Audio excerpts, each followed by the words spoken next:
자, 우리 늘 하듯이 우리의 심장을 하트를 그리고 제 따라하는 겁니다. 하나님, 나의 심장을 당신 사랑합니다. 자, 옆에 보시고요. 아이 컨택 하고요. 예수의 심장으로 당신을 축복합니다. 반대편 보고요. 예수의 심장으로 당신을 축복합니다. 고맙습니다. 우리 이달의 말씀하겠습니다. 예수께서 그들에게 대답하셨다. 이런 부류는 기도로 쫓아내지 않고는 어떤 수로도 쫓아낼 수 없다. 마가복음 9장 29절 말씀. 예수님 기도하겠습니다. 하나님과 멀어지게 하는 것들이 떠나게 하옵소서. 앞날을 암울하게 하는 생각이 떠나게 하옵소서. 가정을 불화하게 하는 흐름이 떠나게 하옵소서. 나라와 민족을 갈라놓는 분열의 영이 떠나게 하옵소서. 예수님의 이름으로 기도합니다. 아멘. 반드시 여러분의 기도대로 될 줄 믿습니다. 오늘은 크리스마스 이브예요. 그래서 이제 여러분 중에 목사님 뭐 크리스마스 설교하시나요? 이러는데 크리스마스는 내일이고요. 내일 11시에 예배 있습니다. 11시에 예배 있고요. 그 다음에 크리스마스 행사는 오늘 오후 3시에 식사하고 나면 3시에 크리스마스 행사를 여기서 이제 주일학교 뭐 어른들이 이렇게 합니다. 그리고 그걸 위해서 지금 이 막을 쳐놨습니다. 참고로 저게 있었네 회개하십시오. 교회 오면 관심을 가지고 두루 봐야지. 저게 있었네 아무 생각 없이 계시는데 이렇게 있습니다. 그리고 지금은 이제 주일 예배니까 여러분하고 저하고 늘 그러듯이 하나님 나에게 말씀을 주십시오. 그리고 말씀을 열심히 듣고 하나님의 은혜를 삼아하는 시간으로 우리 그렇게 가졌으면 좋겠습니다. 아멘. 고맙습니다. 여러분 하나님은 사람을 창조하실 때 희망을 먹고 살도록 창조하셨습니다. 굉장히 중요한 말입니다. 우리는 하나님 형상으로 만들어졌습니다. 우리 창세기 1장 27절에 있습니다. 여러분 읽으십시오. 시작.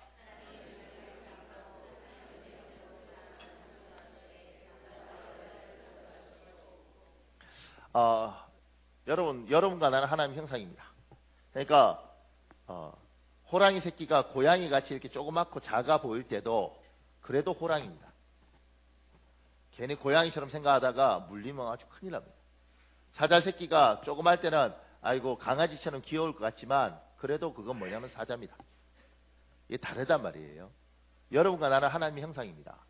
여러분과 나는 하나님의 형상이고 하나님의 형상이기 때문에 여러분이 키가 크든 키가 작든 얼굴의 이목구비가 균형이 맞든 맞지 않든 여러분은 하나님의 형상이니까 호랑이 새끼는 호랑이인 것처럼 하나님의 형상을 가진 여러분은 하나님의 사람이고 심지어 다른 것들이 볼 때는 하나님처럼 보이는 부분이 있습니다.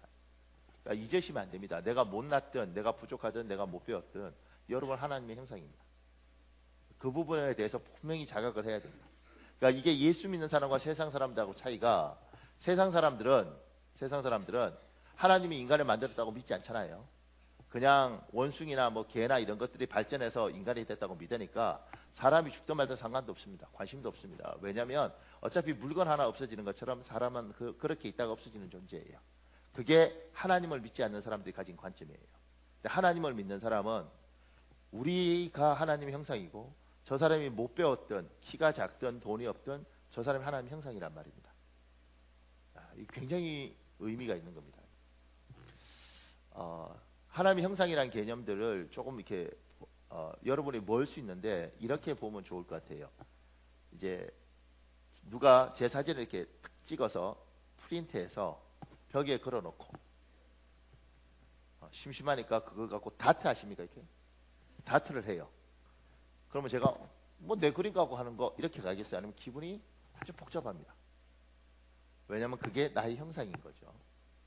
이게 잘 이해 안 가면 여러분 뭐 사진 찍어서 프린트해서 줘 주십시오. 그럼 제가 밟고 지나가 보겠습니다. 기분 복잡합니다. 이게요 내 사진인데 내 사진 갖고 다트를 하고 내 사진을 밟았는데 내가 마음이 상해요. 사진은 사진이고 나는 나갔지만 그렇지 않습니다. 여러분 하나님 형상이에요. 여러분 옆에 있는 이 사람들이 뭐예요? 하나님 형상이라는 거예요. 하나님 형상치고는 약간 좀 우리가 복잡하게 생겼지만 그래도 뭐요? 하나님 형상이에요. 굉장히 소중하고 가치 있는 사람이라는 겁니다. 그런데 이제 영어로는 이게 이미지라고 표현해요. 하나님의 이미지. 그러니까 이 형상이란 말과 이미지란 말이 조금 다른데, 그러니까 형상이란 말은 우리가 느낌상 하나님 모양으로 창조했다 그러거든요. 그러면 이 외모에 관한 집중이지만 영어로 이미지라는 것들은 이 내면 쪽에 좀 더 이렇게 생각이 있는 거죠. 그러니까 그래서 하나님, 여러분의 하나님 이미지라 그럴 때는 여러분에게 드러난 성품을 이야기하는 겁니다. 그러니까 사람은 성격이 있고 성품이 있습니다. 그죠? 그러니까 성격은 타고나는 겁니다. 그러니까 다혈질로 타고나고, 누구는 우울질로 타고나고, 타고날 때부터 쟤는 좀 급하고, 타고날 때부터 쟤는 목청이 높아요. 그러니까 그건 타고난 성격이고, 이 타고난 성격을 잘 다듬으면 성품이 되는 거죠. 그래서 여기서 가까운 데에 유치원이 있는데 굉장히 비싼 유치원이 있습니다. 그 유치원이 성품학교라는 걸 해요. 그 성품학교라는 건 뭐냐면 타고난 성격을 잘 다듬어서 귀한 성품으로 만드는 거죠. 그래서 굉장히 많은 분들이 엄청난 돈을 주고 그 유치원에 보냅니다. 그리고 생각하죠. 이게 유치원은 효과가 없을 가능성이 많습니다. 왜냐하면 4살짜리가 사람 되기 어렵습니다. 5살짜리가 사람 되기 어렵습니다. 그러니까 애들은 말로 하면 참 안 돼요. 제가 이렇게 저희 집 사람이 이렇게 그 남의 집 아기를 이렇게 지금 돌보고 있거든요. 그래서 이제 내년 2월 달까지만 이제 하고 더는 아마 못할 것 같아요. 왜냐면 그 집에 애가 둘 돼서 애 둘을 봐달라고 그랬어요. 우리가 애 둘 보긴 어렵다. 하나는 넷째를 못 낳아서 넷째 낳은 겸 해서 이렇게 해보는데, 근데 이제 애를 이렇게 돌보면서 이게 4살이 되니까 침을 뱉는 거예요. 참나. 침 뱉지 마세요. 우리 인격으로 생각. 하지 마세요. 그러니까 이거는 4살을 어떻게 하겠어요? 남의 집에 때릴 수 있나요? 게다가 우리 집 애들은 새 키울 때 다 돈이 안 됐는데 남의 집에는 키우면 돈이 돼요. 그러니까 그 귀한 애를 어떻게 직접 때리겠어요? 그래서 제가 이렇게 보니까, 그러니까 4살짜리는 말로 안 돼요. 그래서 우리 둘째 보고, 이 잘못은 얘가 했는데 우리 둘째 보고 엎드려 뻗쳐. 그래갖고 야구 방망이를 들고 제가, 아들 네가 맞는 거야? 근데 엄청 아픈 척 해야지. 너 웃으면 안 된다. 그리고 저희 아들 이렇게 엎드려 뻗쳐놓고 이렇게 때리니까 저희 둘째가 이렇게 되니까 갑자기 얘가 미안합니다 이렇게 막고로 사과하던데요. 침 안 받고. 그러니까 4살짜리는 뭐 성품학교 뭐 이런 거 해도 굉장히 사실 성품이 되기 어려워요. 그런데 하나님이 여러분을 성숙하잖아요. 그죠? 예수 믿고 여러분이 타고난 성격은 어쨌든 간에 부모한테 물려받은 거니까 어떻게 하겠어요? 그걸 잘 다듬어서 하나님의 성품을 갖도록 하는 요구를 합니다. 그래서 이 세상 사람들하고 우리하고 다르죠.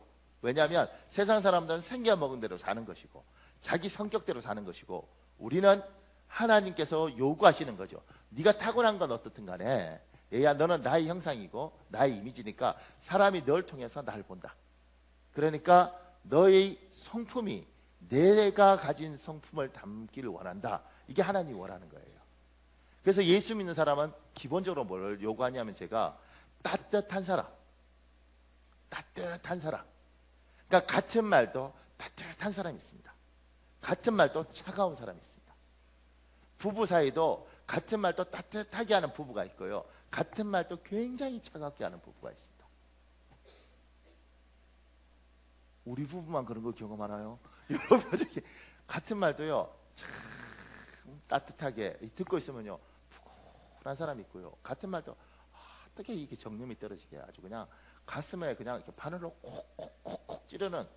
근데 또 재밌는 건 뭐냐면 너무 바늘로 이렇게 콕콕콕콕 찌르듯이 집사님 그렇게 말씀하시면 아파요. 그러면 자기가 그게 은사래. 뭔데 은사가 그런 은사가 있어. 바늘로 콕콕 찌르. 그러니까 이 세상 사람들은 우리 보고 예수를 믿는 거예요. 저 이미지, 저 사람 보니까 하나님이 저럴 것 같다. 그래서 여러분들이 하나님의 이미지라는 것, 그래서 여러분의 성품에서 하나님이 드러나야 된다는 것, 이게 우리에게 굉장히 중요한 겁니다.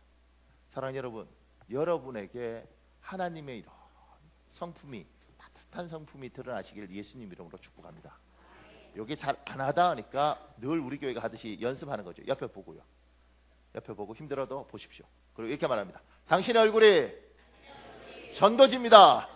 한 번 더요. 당신의 얼굴이 전도지입니다. 그죠? 전도지 굉장히 험악한 전도지도 있어요. 그 전도지 갖고는 전도가 안 될 가능성이 많아요. 그러니까 하나님이 우리가 하나님의 이미지고 하나님 형상이라서 우리를 통해서 이제 하나님이 이렇게 드러나는 거죠. 우리의 성품을 통해서. 그런데 하나님은 자기의 성품을 뭐라고 이야기하냐면 이렇게 말하는 겁니다. 로마서 15장 13절에 있습니다. 여러분 읽으십시오. 로마서 15장 13절 시작.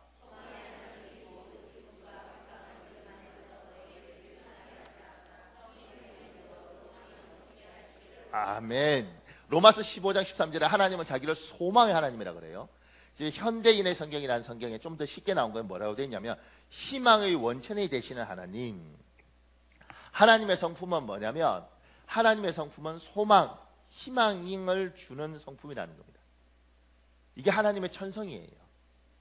그러니까 하나님의 사람들은 기본적으로 희망을 말하고 희망을 선포하는 것들이 하나님의 사람들이 하는 일이에요. 왜냐하면 하나님이 그런 분이고 그 이미지를 우리가 그대로 받아 태어난 겁니다.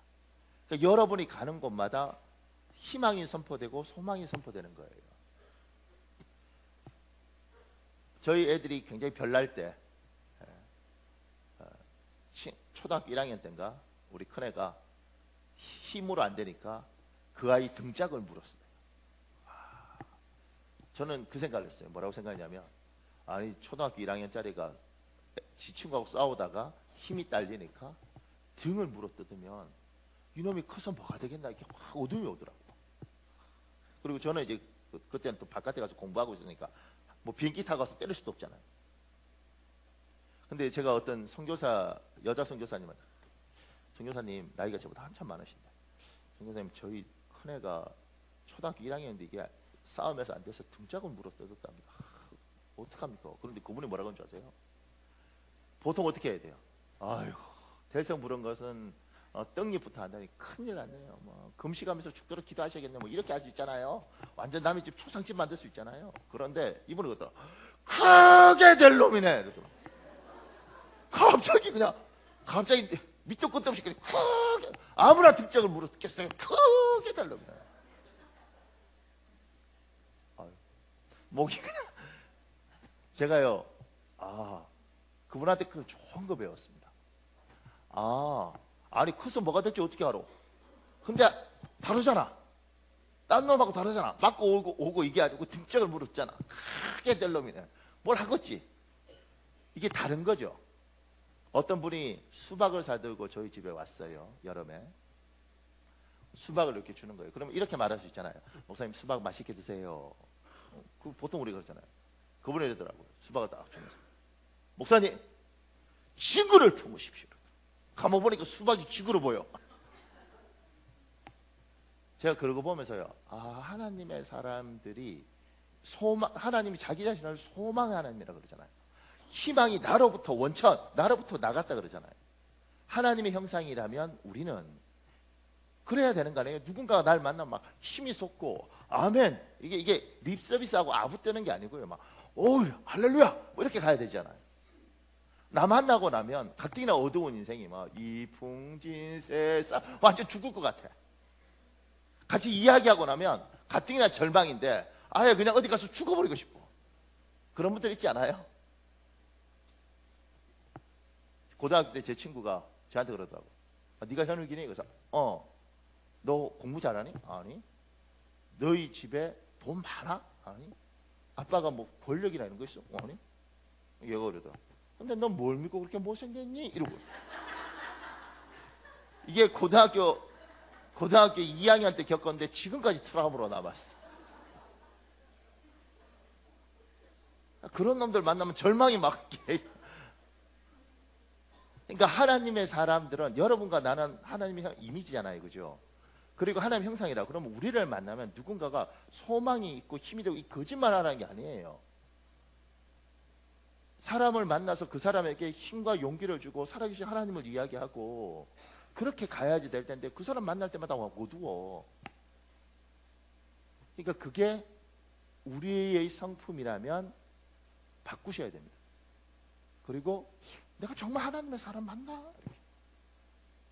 제가 가장 갈등하는 것 중에 하나는 뭐냐면 제가 같은 목사님들 만나도 기도 많이 하고 여자 목사님들 중에 그런 분들 많거든요. 정말 기도 많이 하시고 막 하나님 이야기하는데 그분 만나고 나면 기분이 너무 안 좋고요. 그리고 다시는 만나고 싶지 않아. 왜냐면 그분 만나고 나면 어디 멀리 가서 뭐 바닷가 같은 데 가고 싶어. 막 바다에 뛰어들고 싶어. 왜냐면 말을 할 때 어떻게 그렇게 사람을 아프게 말을 하는지. 근데 또 우리는 그 사람은 자기 하나님의 사람인데 그렇게 말을 하는데 나는 그렇게 못 하겠더라고요. 갚아줘야 되는데 못 갚아주겠어요. 그러고 나면 난 너무 힘들 것 같아요. 그러니까 여러분이 하나님의 형상이면 하나님의 이미지라면 여러분 성품에 따뜻함이 하나님이 특히 가지고 있는 희망과 소망을 선포할 수 있는 그 능력이 충만하시길 예수님으로 축복합니다. 그러셔야 됩니다. 그래야 여러분 애가 삽니다. 사랑하는 딸, 하나님이 반드시 너를 축복할 거야. 지금까지 네가 한 수없이 나쁜 짓들이 많음에도 불구하고 하나님 널 사랑할 거야. 왜냐하면 내가 널 사랑하니까. 이렇게 말을 해야지. 너는 반드시 죽을 거다. 하는 꼬라지가 꼭 죽을 것 같고 내가 하는 꼬라지를 보니까 너도 내 인생하고 피자 일반으로 살 것 같아. 이렇게 말할 수 있어요. 근데 독하면 그렇게 말합니다. 누가 웃으면서 우리 엄마가 그랬는데 보세요. 제가 그 다음에 이렇게 적었습니다. 사람은 소망이 희망이 사라지는 자리가 죽음의 자리입니다. 소망이 없어지고 희망이 없어지면 그 자리가 죽는 자리예요. 사람은. 제가 놀랬죠. 돈 많은 사람들 그 다음에 공부 많이 한 사람들인데 죽습니다. 심지어 300억 가지고 있는데 그런데 죽습니다. 스스로. 그런 생각 안 들어요? 나 좀 죽고 가지 뭐 이런. 근데 아니 왜 그 많은 돈을 가지고 그 좋은 학교를 나왔는데 죽지? 스스로? 그럼 우리는 어떻게 살라고? 근데 우리는 돈이 없어도 그래도 우리는 악착같이 살겠다 그러는데 그 사람들은 왜 그렇게 허망하게 가지? 여러분과 나는 소망이 있는 겁니다. 뭔가를 해보겠다는 소망이 있기 때문에 살아있는 거예요. 자식을 위해서 살든 뭐든 희망을 갖고 살고 있는 거고 돈 300을 가져도 희망이 없으면 죽습니다. 그래서 2010년도에 칠레에서 구리 광산에 구리 캐러 갔던 사람들 33명이 매몰되잖아요. 700m예요. 700m. 700m에서 매몰됐어요. 33명이. 그리고 이 사람들이 69일 동안 버티다가 나와요. 안 놀라시나요? 집에 한 이틀 가다 놓을까요? 얼마나 힘든지. 근데 이 사람들이 버틸 때 어떻게 버티냐면 위에서 구멍을 뚫어요. 700m를. 그리고 얇은 구멍을 뚫어서 전화기를 넣습니다. 초소형 전화기. 그래서 계속 통화해요. 그러면서 그런 거죠. 우리 구하러 간다. 염려하지 마라. 견뎌라. 곧 길이 있다. 우리가 열심히 하고 있다. 미국에서 이번에 팀들이 왔다. 이러면서 계속 희망을 불어넣었어요. 그래서 69일을 버티고 69일. 33명 다 살았어요. 그때 그런 이야기예요. 먹을 것이 없을 때 처음에 서로 이렇게 서로 잡아먹을까 이런 고민들도 했다는 거예요. 그런데 위에서 계속 희망을 주고 소망을 주면서 버틴 거예요. 인간은 소망이 있으면 살고 희망이 죽으면 죽는 겁니다. 여기 글을 제가 하나 가져왔어요. 차동엽이라는 사람이 쓴 글에 필자는 유학 시절 알프스 산으로 등산을 간 적이 있었다. 산 정상에 도달했을 때 산장이 하나 있었는데 산장에서 5m 떨어진 곳에 십자가가 있었다. 그 십자가에 얽힌 사연은 다음과 같다. 한 등산가가 알프스산을 오르다가 심한 눈보라를 만났다. 그런 산 정상에 가면 산장이 있다는 것을 알았기 때문에 눈보라를 뚫고 정상에 오르려 하였다. 그런데 엎친 데 덮친 격으로 해가 져서 어둠까지 내렸다. 그는 점점 심해지는 눈보라를 맞으며 어둠 속을 걸었으나 가도 산장이 나오지 않았다. 1m 앞도 보이지 않는 상황에서 헤매던 그는 자신이 길을 잘못 들었다고 절망하게 되었고 결국 그 자리에서 모든 것을 포기하고 주저앉아 버렸다. 다음날 눈보라가 그친 다음 사람들은 길가에서 얼어 죽은 등산가를 발견했다. 그런데 그가 얼어 죽은 장소는 바로 산장에서 5m밖에 떨어지지 않은 곳이었다. 만일 그가 눈보라와 어둠의 고난 속에서도 5m만 더 갔더라면 살아날 수 있었을 것을 절망에 빠져 그 자리에 주저앉고 말았던 것이다. 그 이야기를 들은 필자는 고난이 닥쳐올 때마다 스스로에게 말하곤 한다. 5m만 더 가자. 그러니까 5m면 그냥 걸어도 10걸음도 안 되는 거래요. 그러니까 10걸음만 더 가면 사는 거예요. 그런데 눈보라고 하니까 안 보이는 거죠. 내가 잘못됐다. 그 순간 5m 남겨두고 죽는 겁니다. 인간은 희망이 꺾이고 소망이 없으면 죽게 돼 있습니다. 부부 사이도 가난하고 배고파도 미래가 있고 희망이 있고 소망이 있으면 사람은 살아요. 그런데 굉장히 부유한 집도 왜 깨져버리냐면 더 이상 희망이 없는 거예요. 살아도 더 이상 우리는 미래가 없다고 생각하는 거예요. 그럼 깨지는 겁니다. 그래서 하나님은 절망의 시대를 사는 우리에게, 지금 정말 어렵다고 이야기 많이 하지요. 절망의 시대를 사는 우리에게 희망의 성경 말씀을 주셨습니다. 우리 이사야 43장 19절에서 20절 있습니다. 여러분 읽으십시오. 시작.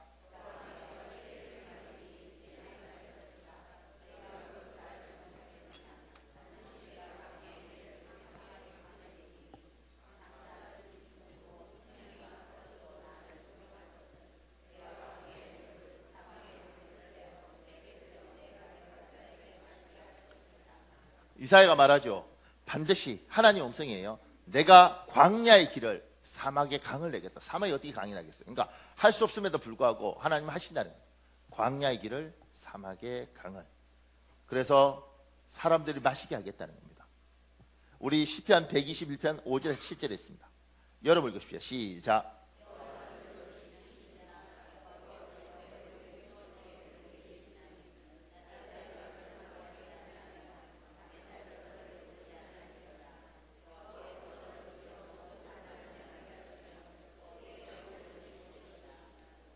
낮에 햇볕도 밤에 달빛조차도 너를 해롭게 못하겠다는 거죠.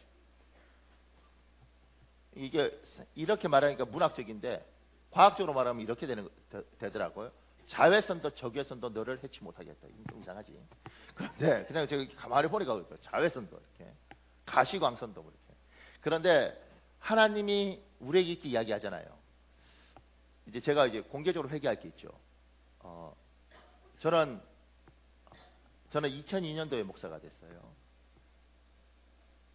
근데 그때 제 나이가 34이었어요. 제가 3년 늦춰서 목사가 됐는데 원래 제 동기들은 1999년에 목사가 됐어요. 우리가 31살 때 목사가 됐어요. 31살 때 목사가 되고 34살에 목사가 됐을 때 그때만 해도 30살짜리 목사들이 별로 없었어요. 목사는 그래도 한 40은 돼야 되는 줄 알고 30대 후반에 돼도 아주 빠른 거였어요. 왜냐하면 신학을 40 넘어 사는 사람들이 많았으니까. 근데 30대 초반의 목사들 그리고 대학원 갓 졸업해서 좋은 머리를 가지고 있는 그때 또 너무 뜨겁죠. 정의롭죠. 그때 우리의 설교는 성경을 보면서 하나님 앞에 그렇게 살지 마십시오. 하나님 심판할 것입니다. 여러분 회개하십시오. 하나님이 여러분을 만들 때 이런 걸 보기 위해서 만드셨습니까? 노아 형처럼 주께서 다 쓸어버리실 것입니다. 뭐 이런 식으로 설교를 했어요. 성경은 그렇게 말하고 있고 우린 그렇게 봤어요. 그리고 우린 그렇게 살려고 노력했어요. 근데 이제 지금 생각하는 거죠. 목사가 이게 운전면허증 다시 공부해서 따는 게 아니라면 40원 넘었으면 좋겠다. 목사 한 수를. 우리 교회는 권사나 장로들은 나이 제한을 두고 있거든요. 그런데 좀 나이가 들었으면 좋겠다. 왜냐하면 그 젊은 날은 왜 성경을 그렇게 봤을까요? 에스겔, 예레미야, 이사야 이 모든 것을 하나님 심판을 이야기합니다. 근데 놀라운 게 뭔지 아십니까? 하나님은 그렇게 내가 너희들을 그냥 두지 않겠다. 내가 너희들 다 흩어버리겠다. 내가 너희들 용납하지 않겠다. 너희 같은 폐역한 인간들을 내가 가만두지 않겠다. 그렇게 하나님 막 저주 선포하시고 마지막에 뭐라 그런지 아세요? 그럼에도 불구하고 내가 너를 회복시키겠다. 그럼에도 불구하고 내가 너를 다시 예루살렘에 데려오겠다. 그럼에도 불구하고 내가 너를 새로운 백성으로 만들겠다. 이렇게 말씀하세요. 왜 같은 성경인데 그 젊은 날엔 그게 안 보였을까요? 내 의가 너무 많으니까, 내 생각이 너무 많으니까 성경이 그렇게 보이는 거예요. 세상을 심판하고 정죄하고 막. 그런데 어느 날인가 내가 왜 성경을 그렇게 봤지? 하나님은 분명히 말씀하십니다. 이스라엘 백성에게 너희는 정말 패역하다는 거지. 그만큼 오래 줬는데 너희가 어떻게 그럴 수 있냐. 그래서 내가 너희를 다 쓸어버린대. 그러면 그리고 뭐라고 그러는지 아세요? 그리고 내가 거루투기를 남겨두고 회복시켜줄게. 그때 내가 너를 다 찢어놓고 다시 내가 너에게 손을 내밀어서 너를 기름을 바르고 회복시켜줄게. 하나님 그렇게 말씀하세요. 부모가 되면 압니다. 뭔지 아세요? 자식이 정말 말 안 듣면 이렇게 말하죠. 호적의 팔에 갖다 버려 죽여, 이렇게 말을 해요. 안 그래 보셨습니까? 사실 막 패 죽이고 싶을 때 많잖아요. 안 그런가요? 정말 속상할 때 많죠. 내가 어떻게 키운 건데 저게 저렇게 그렇게 죽이니 살리니 해도 결국 내 아이, 내 딸, 내 아들이니까 내가 용서하고 내가 품게 되더라고. 이게 부모입니다. 그러니까 자식들 이해 못하죠. 원망 많이 하죠. 걔들이 언제 알아요? 자기도 부모 되고 말아요. 그러니까 제가 인간은 논리적이지 않다는 게 뭐냐면, 인간은 뭐 돈 계산할 때 전기세 100원에도 막 승질 내고 가스비 300원에 막 목숨 걸면서 싸우는데도 불구하고 굉장히 논리적이잖아요. 그런데 자식과의 관계에서는 이게 완전히 비논리적이에요. 어떻게 이렇게 비논리적일 수 있지? 그 똑똑한 사람들이, 돈에 그렇게 반짝반짝 빛나는 사람들이 어떻게 자식한테는 이렇게 말도 되지 않는 뇌구조를 가질 수 있지? 근데 하나님이 그 구조를 우리에게 허락하신 거죠. 하나님도 그러십니다. 자기 백성 아닌 사람은 심판하겠지만, 자기가 택한 자기 백성은, 자기가 낳은 자기 백성은 그분이 반드시 책임지는 거예요. 말 안 들으니까, 성격이 못됐으니까 성품을 잡기 위해서 때리시고 야단치시고 징계하시고 분노하시고 소리 지르시고 길길이 뛰시다가도 마지막에는 얘야 내가 널 회복시켜줄게. 얘야 돌아왔으면 좋겠다. 하나님은 그렇게 우리에게 희망을 선포하고 소망을 선포하는 거죠. 그게 여러분과 내가 믿는 하나님입니다. 사랑하는 여러분, 아무리 어려워도 여러분을 사랑하시고, 그리고 여러분에게 소망과 희망을 선포하셨던 그 하나님의 말씀을 붙들고 사시길 예수님 이름으로 축복합니다. 그래서 제가 여기 기재해놨습니다. 아무리 어려운 환경과 험악한 인간관계 속에 살아도 우리는 소망을 품고 인내해야 된다. 이 소망을 품고 버텨야 되는 거예요. 야고보서 5장 11절에 있습니다. 여러분 읽으십시오. 시작.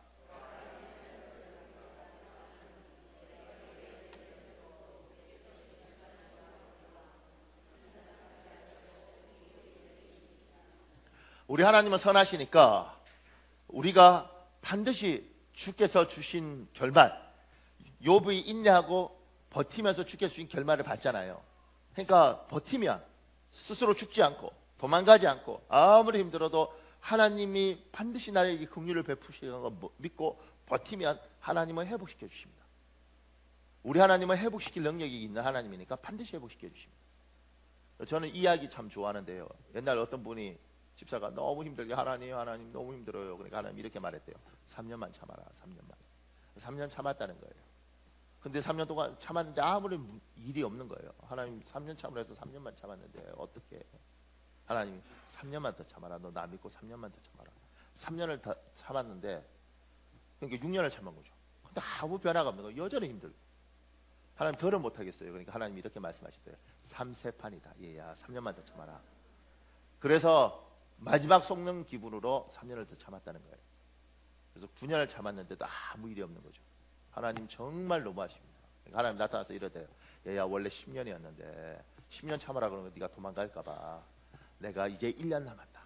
그러니까 도망도 못 가. 왜냐하면 9년 참은 게 억울해서. 그리고 10년 만에 뭐 잘됐다 뭐 이런 밑도 끝도 없는 이야기가 있어요. 그러니까 소망을 품고 인내하는 것, 버티는 것. 우리 하나님은 선하시고 반드시 긍휼을 베푸실 하나님이니까 이 소망을 가지고, 이 희망을 가지고 버티는 거죠. 아무리 세상이 어려도 예수 믿는 사람은 절망하지 않고 도망가지 않고 스스로 죽지 않고 포기하지 않고 깨버리지 않고 버티는 겁니다. 주께서 주신 결말을 보았거니와 욥에게 주신 그 결말을 보면서 버티는 겁니다. 사랑하는 여러분, 아무리 힘들어도 인내하고 버티시길 예수님 이름으로 축복합니다. 근데 이렇게 말하면 그래요. 목사님, 버티기만 하면 되나요? 오늘 성경이 뭐라고 이야기하냐면 분명히 너희 중에 고난당하는 자가 있느냐? 그는 기도할 것이요. 하나님 우리에게 인내하는 동안 기도를 요구하십니다. 우리 로마서 15장 13절 현대인의 성경이 있는데 여러분 다시 읽어볼래요? 여러분 읽겠습니다. 시작.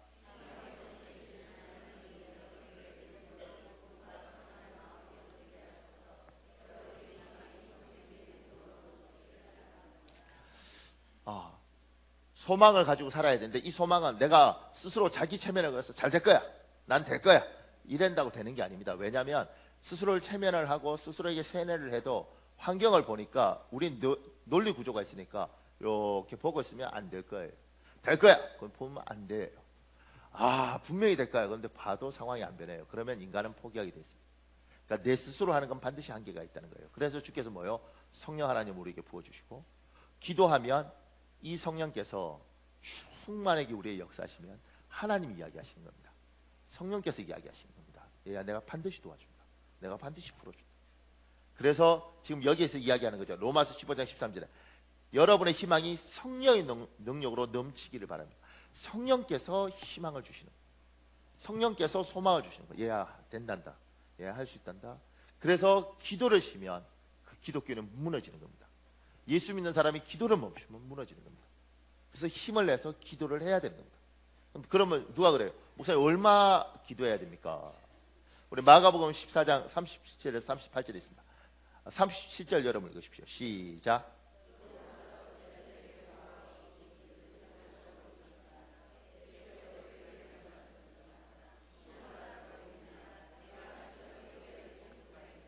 (38절) 이렇게 됐습니다. 시험에 들지 않도록 깨어서 기도하라. 마음은 간절한데 육신이 약하고. 1시간을 깨어 있으라는 거예요. 근데 이게 뭘 깨어 있다는 의미가 뭐냐고? 기도하라는 거죠. 그러니까 물은 끓을 때 임계점이 있습니다. 100도가 돼야 끓어요. 그죠? 수증기가 됩니다. 그러지 않으면 수증기가 안 됩니다. 그러니까 기도도 여러분에게 하나님이 기도의 양을 요구하고 있습니다.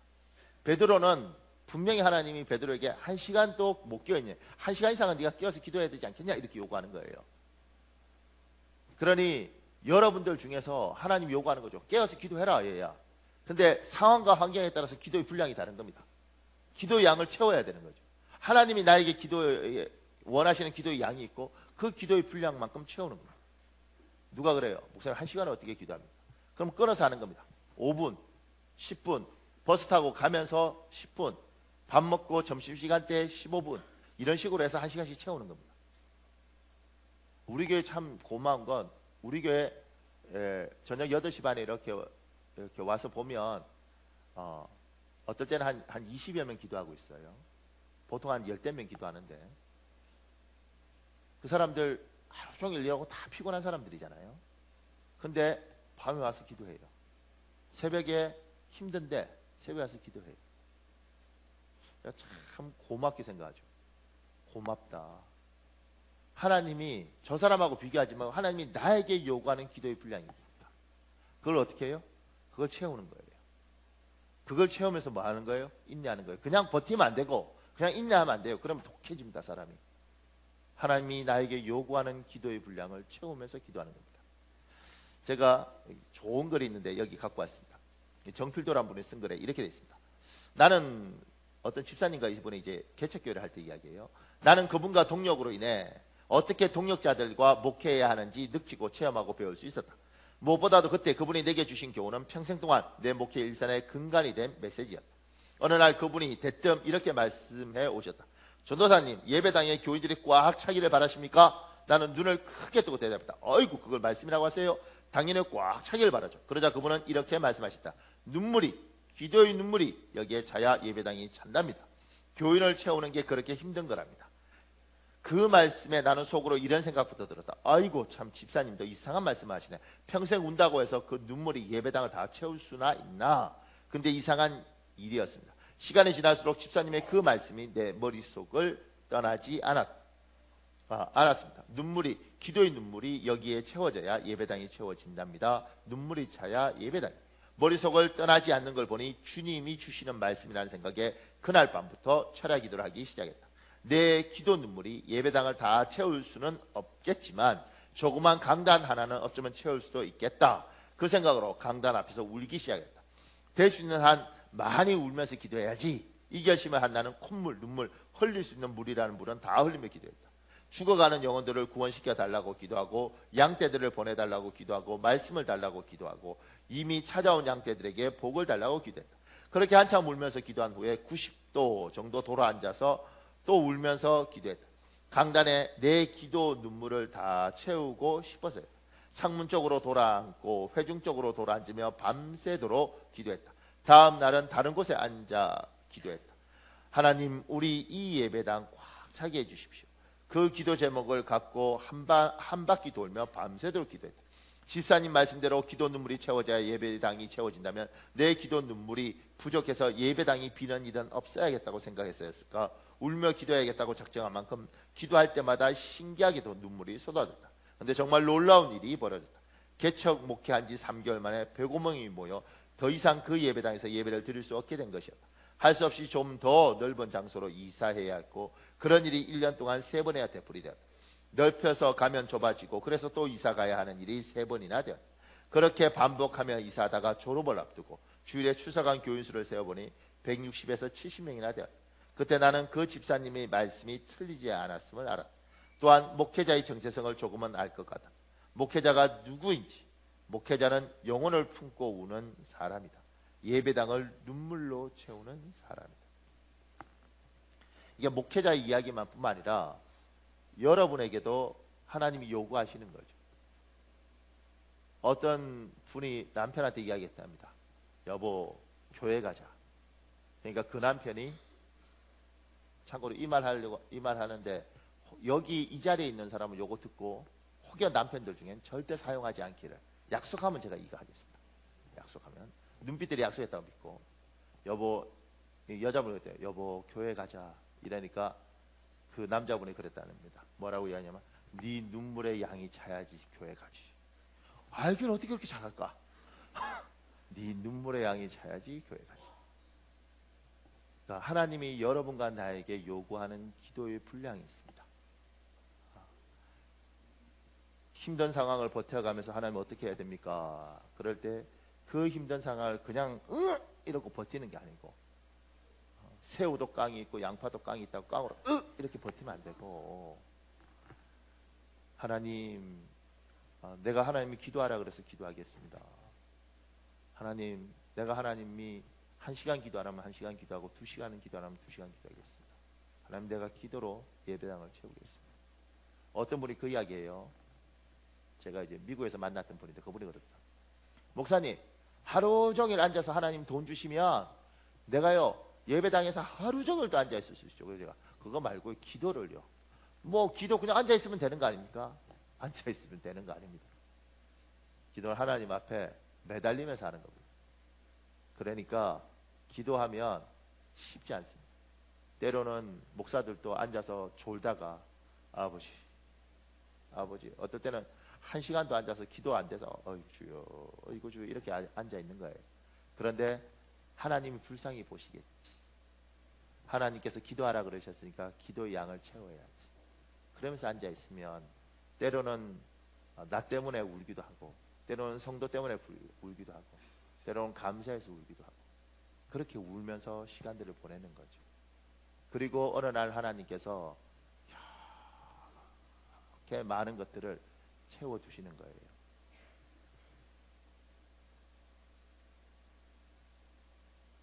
잠깐만요. 방송실 영상이 돼요? 그러면 우리 본당 한번 비춰줘 봐요. 2층까지 다. 여러분이 덤성덤성 앉아서 그렇지 우리 많아요. 원래 우리 교회 예배당 2층 저렇게 사람들 없었어요. 여기는 뭐 찾나? 많죠. 이 본문대로 하면 내가 이만큼 울었다는 이야기인데 내가 운 게 아니고 우리 성도들 중에 운 사람들 많아요.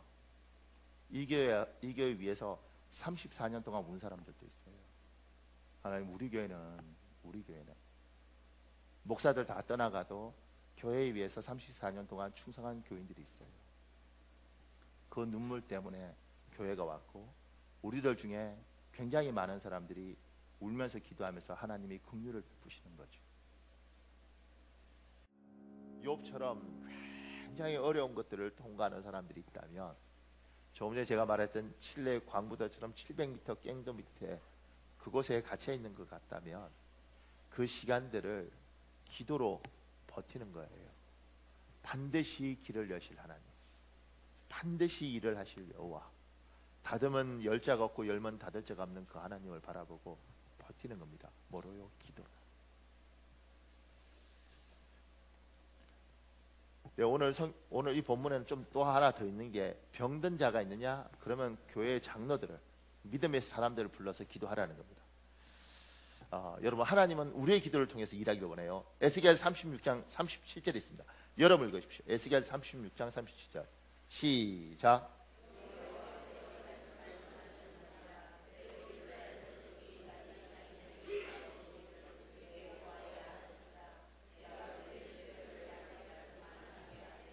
에스겔서 36장 37절은 정말 중요합니다. 왜냐하면 이 앞에 이렇게 말해요. 내가 회복시켜 주겠다, 내가 널 도와주겠다, 이렇게 이야기해요. 그럼 어떻게 해요? 도와준다는데 그럼 그냥 기다리면 될 거 아니에요. 그런데 하나님이 뭐라고 이야기하냐면, 그렇게 내가 약속해도 그래도 이스라엘 족속이 이같이 자기들에게 이루어 주기를 내게 간구하여야 할지라, 기도해야 된다는 겁니다. 우리의 신학의 가슴 아픈 건 뭐냐면, 하나님 우리의 모든 것을 아시니 더 이상 뭘 기도할 필요가 있는가? 하나님이 상황을 다 아시는데 내가 굳이 소리 지르면서 기도할 필요가 있는가? 내가 1시간씩 2시간씩 기도할 필요가 있는가? 어차피 그분이 다 아시는데. 이게 미국의 신학이고 이게 망하게 한 거예요. 기도는 노동이라고 이야기를 합니다. 하나님 앞에 내 몸을 드리는 거예요. 하나님이 그러죠. 내가 약속했다, 내가 분명히 회복시켜 주겠다고 약속했다. 그런데 그럼에도 불구하고 너희는 나에게 간구하고 나에게 기도해야 될 것이다. 하나님의 약속을 받은 사람이 그 약속을 뭐요? 기도를 통해서 이루어가는 겁니다. 기도하셔야 되는 겁니다. 아유, 하나님이 풀어준다는데 풀어주시죠. 언제? 너희 기도의 양이 찼을 때, 너희 기도의 분량이 찼을 때.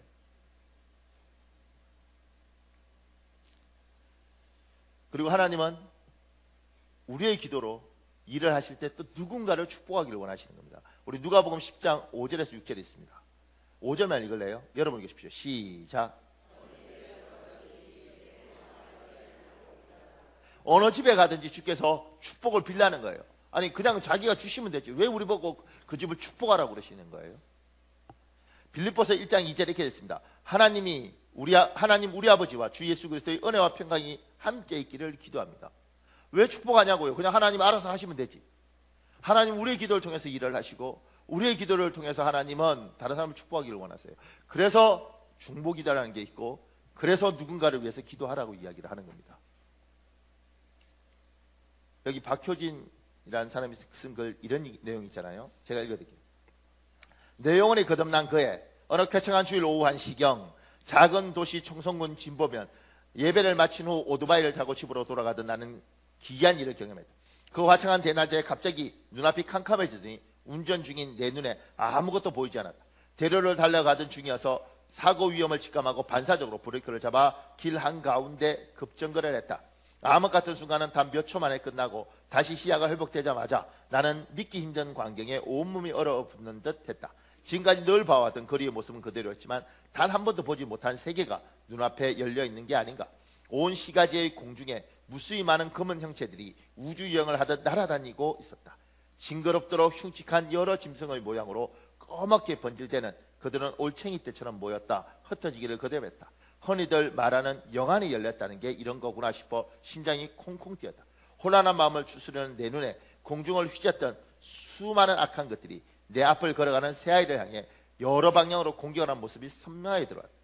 그들은 영적 존재라 시간과 공간의 제약을 받지 않으니 수백 수천씩 몰려다니면서 아이들의 머리로 들어갔다가 옆구리로 빠져나오는 등 온몸을 들락거리며 영혼과 육체를 더럽혔다. 실로 처참한 광경에 소름이 확 돋았다.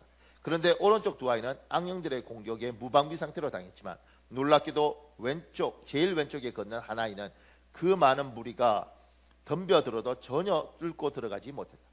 대낮의 도로 한중앙 오토바이 위에서 나는 넋을 잃고 더 유심히 그 아이를 지켜보았다. 황금빛, 그렇다, 완벽한 황금빛이었다. 눈부신 광선들이 실타래같이 얽혀 무서운 속도로 회전하면서 거의 머리부터 발끝까지 누에 고치처럼 감싸는 게 아닌가. 새까만 악한 것들이 때를 지어 이 아이를 공격하다가 엄청난 속도로 돌아가는 황금빛 회전체에 걸려드는 순간 고속으로 돌아가는 믹스에 형체도 없이 부서지는 과일들처럼 산산조각 나버렸다. 오 주님, 이게 뭡니까? 나는 오토바이 위에서 전율하며 속으로 외쳤다. 그 순간 눈앞에 또 다른 환상이 펼쳐졌다. 그 아이를 위해 많은 사람들이 기도하는 장면이었다. 이곳저곳에서 그를 위해 중많은 간절한 기도들이 동아줄처럼 엮여 하늘의 영광스러운 보좌 앞에 향연처럼 연락되고 그 응답으로 황금빛 광선 같은 능력이 아이를 악한 권세들로부터 지킨다는 사실이 깨달아졌다. 아, 중보기도의 비밀이 바로 이런 것이었군요. 늘 듣던 기도의 필요성과 응답의 실체를 생생히 본 내 눈에 감격의 눈물이 흘러내렸다. 바로 그 순간 다시 한번 앞이 캄캄해지다가 이내 눈이 밝아지고 언제 그랬냐는 듯 평범한 도시의 모습이 원래대로 돌아왔다. 불과 몇십 초 만에 지나지 않았으나 몇 시간처럼 길게 느껴졌던 신비로운 체험은 끝났다. 나는 오토바이 속도를 높여서 앞으로 달려 멈춘 후 몸을 돌이키고 나를 향해 걸어오는 아이들의 얼굴을 유심히 바라보았다. 기도의 능력으로 그토록 멋지게 보호받던 아이의 얼굴이 궁금했다. 근데 그의 그런 거를 보니 신체 장애가 있는 것 같았다. 힘든 몸짓과 가쁜 호흡으로 얼굴에 땀방울이 송글송글 맺혀있어 안쓰러운 모습이었다. 그러나 표정은 얼마나 평온하든지 가쁜 숨을 몰아쉬면서도 행복에 겨운 광채가 났다. 눈물 어린 중보기도가 이뤄내는 놀라운 응답의 증거를 온몸으로 담고 다가오는 그 아이를 힘껏 안아주고 싶었으나 무심코 나를 지나쳐 걷는 뒷모습을 마음에 소중히 담으며 기도했다. 주님, 한평생 누군가를 위해 기도하며 살게 계십니다.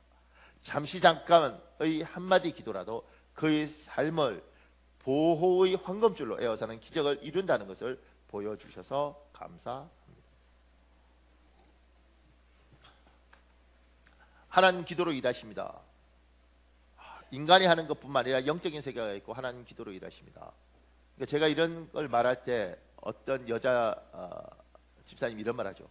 목사님, 왜 목사님은 항상 나에게만 기도하라 그러세요? 내 남편은 저렇게 팡팡 놀고 있고 우리 애들은 너무 어리고 왜 이 무거운 기도의 짐을 나만 져야 됩니까? 제가 이렇게 말하죠. 그럼 누가 져? 당신 아니면 누가 져? 사실 이렇게 못하죠. 근데 그러고 싶어요. 당신 아니면 누가 져? 그래서 당신이 안 지고 도망가면 당신 가정도 깨지고 당신은 행복할 것 같으면. 근데 이 짐을 당신이 지면 지금은 고통스럽지. 지금 너무 힘들지. 그런데 당신의 그 고통과 그 수고를 주께서 약속하셨지 않냐. 너희가 욥의 인내를 들었고 주께 주신 결말을 봤으니까 야, 네가 버티면 네 가족도 살고 너도 산다. 이게 너무 무겁다는 것도 알고 힘들다는 것도 알지만 그럼 누가 지겠냐? 그럼 버릴 거냐? 버리면 너는 마음이 편하겠냐? 하나님이 이야기하는 거죠. 저라 네가 그러면. 집안에 기도 영적인 가장이 있어요. 그러니까 남편이 아버지가 기도하는 아버지면 얼마나 좋겠어요. 아닌 걸 어떻게 하겠어요? 그러면 하나님이 그 영적인 가장을 엄마한테 맡기는 거죠. 그러니까 여자가 져야 되는 거예요. 언제까지? 남편을 믿음의 가정으로 세울 때까지. 그럼 어떡할 거예요? 안 세울 거예요? 어떤 집안을 보면요, 큰딸이 집안의 기도의 가장인데 큰딸이 안 하는 경우가 제법 많아요. 그러면 희한하게 셋째 딸이 하는 경우도 많아요. 셋째 딸이 너무 오라고, 나는 장녀도 아닌데 왜 내가 이 집안을 위해서 이렇게 기도해야 됩니까? 그럼 누가 해? 너 혼자 살겠다고 가면, 이 집안 망하면 너는 편하겠니?